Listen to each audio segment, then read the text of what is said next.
Bom, pessoal, então essa aula é uma aula introdutória, onde eu vou dar uma introdução ao dimensionamento ambiental e econômico de condutores elétricos, conforme a norma 15920.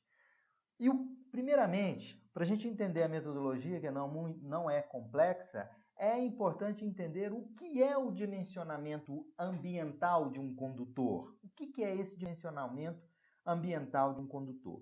Para a gente entender isso, olha essa primeira frase que eu coloquei aqui.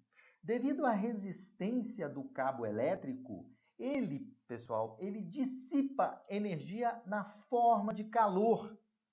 Não é? Então, o cabo, todos os condutores elétricos e cabos, ao serem percorridos por uma corrente devido à sua resistência, né, ele dissipa energia em forma de calor pelo efeito Joule. Isso implica que os condutores elétricos eles não têm 100% de eficiência no transporte de energia. Então, dois itens importantes. Qualquer condutor elétrico tem uma resistência. E essa resistência, ao longo da transmissão da energia, ela vai dissipar energia na forma de calor devido ao efeito Joule. Isso é uma perda, que a gente chama perda por efeito Joule. Essa perda que existe nos cabos, ela vai requerer que seja gerada uma energia adicional para compensar as perdas. Então, você, como tem perda nos cabos, né, deve ser gerada uma energia adicional para compensar essas perdas. Os cabos, durante sua vida útil, em função do efeito Joule, emitem CO2. Então, veja bem, o cabo esquenta devido à resistência dele, ele dissipa no ambiente a energia. Essa dissipação por efeito Joule emitem no ambiente o CO2, que é o dióxido de carbono. Então, veja bem, devido à resistência do cabo, nós temos uma dissipação de energia. Essa dissipação de energia faz com que o cabo ali naquele momento, que ele está em funcionamento, que ele está na sua carga, ele emite no meio ambiente o dióxido de carbono, o CO2. Bom, o dimensionamento ambiental consiste em quê?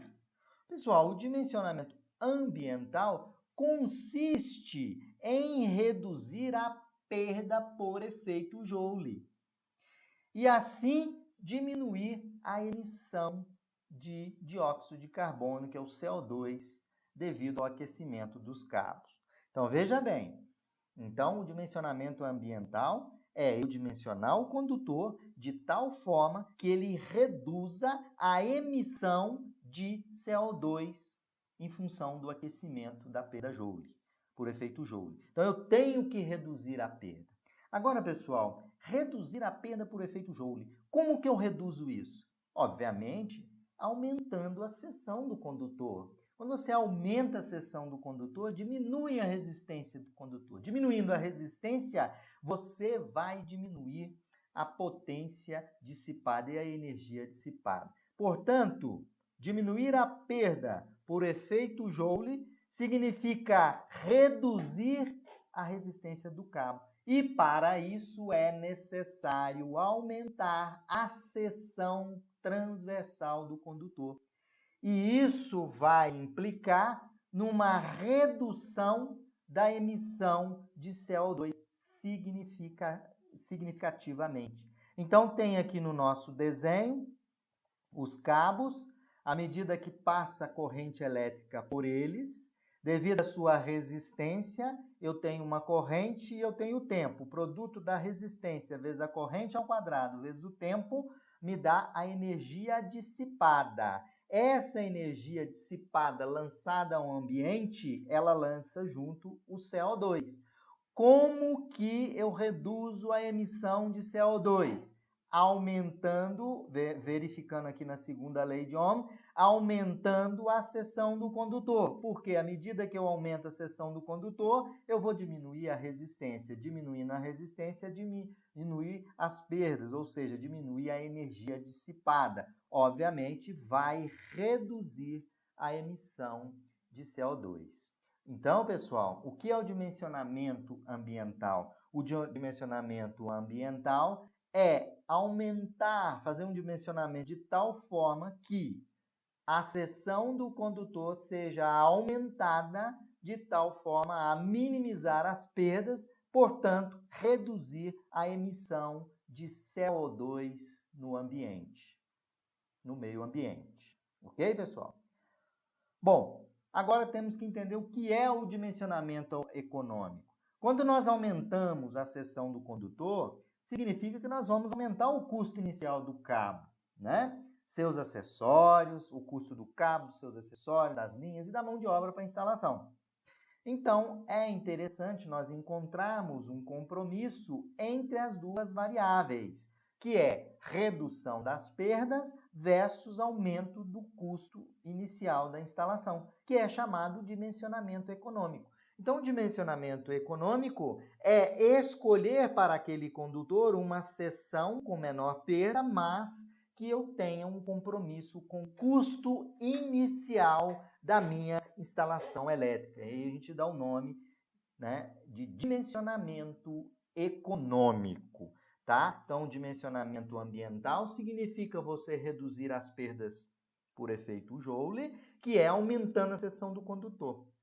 Porque aumentando a seção do condutor, diminui a resistência, diminui a dissipação. Diminuindo a dissipação, você diminui a emissão de CO2. Agora, o dimensionamento econômico é você encontrar um condutor com uma seção adequada de tal forma que ele reflita num aumento inicial na instalação que compense, né, o dimensionamento econômico e ambiental.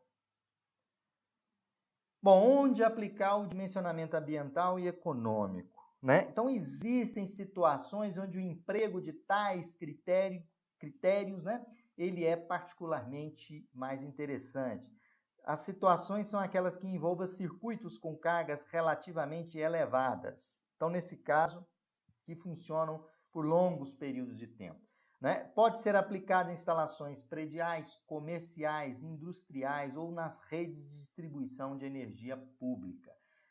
Na verdade, nós não vamos utilizar em todos os ambientes. Né? Podemos utilizar o método, né, de dimensionamento ambiental e econômico em alimentadores de quadro de distribuição desses ambientes aqui, em alimentadores de quadro de luz, a alimentação de motores elétricos, ar-condicionados encontrados em shopping, hospitais, clínicas, etc. Então, é interessante você aplicar o método, não é em toda a sua instalação, mas sim como eu estou colocando aí, né? Em pontos onde nós temos os alimentadores dos quadros de distribuição, porque ali a potência dissipada é maior em função do volume da corrente passando por ali e está gerando o calor. Então, utilizamos os circuitos alimentadores de quadro de distribuição, quadro de luz, alimentação de motores, né? Quadro de motores, ar-condicionado encontrado em shopping, assim, vários outros tipos de alimentadores. Bom, ainda falando no dimensionamento econômico, nós podemos aumentar a seção do condutor. Isso me leva a ter um condutor de alta condutividade. Porque quando você aumenta a seção do condutor, você aumenta a condutividade. Aumentando a condutividade, você vai o quê? Vai baixar as perdas Joule. Vai ter maior eficiência energética, né? E melhor investimento que você pode ter.